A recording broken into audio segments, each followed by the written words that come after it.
నందమూరి కళ్యాణ్ రామ్ నటించిన 118 బాక్సాఫీస్ వద్ద విజయవంతంగా ఫస్ట్ వీక్ కంప్లీట్ చేసుకుని డీసెంట్ హిట్ గా నిలిచింది.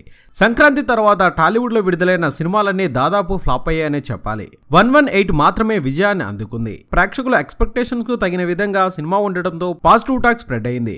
ఈ చిత్రానికి పోటీగా అజిత్ విశ్వాసం మూవీ మరికొన్ని చిన్న బడ్జెట్ చిత్రాలు వచ్చినప్పటికీ 118 థియేట్రికల్ రన్ మీద ఎలాంటి ప్రభావం చూపలేకపోయాయి. ఈ చిత్రాన్ని ప్రముఖ నిర్మాత దిల్ రాజు కొనుగోలు చేసి విడుదల చేయడంతో తెలుగు రాష్ట్రాల్లో నెంబర్ ఆఫ్ థియేటర్స్ దక్కాయి. దీంతో ఈ చిత్రం తొలి రోజు ప్రపంచవ్యాప్తంగా 2.8 కోట్ల గ్రాస్ వసూలు చేసింది. పాజిటివ్ టాక్ రావడంతో ఫస్ట్ వీకెండ్ మంచి వసూలు సాధించింది.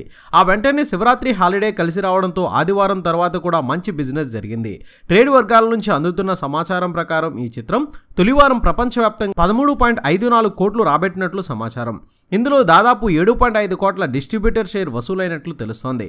సినిమాను ప్రపంచవ్యాప్తంగా అన్ని ఏరియాలను కలుపుకొని 6.9 కోట్లకు అమ్మారు. దీంతో డిస్ట్రిబ్యూటర్లకు పెట్టిన పెట్టుబడి తిరిగి రావడంతో ప్రాఫిట్స్ జోన్లోకి వెళ్లారు.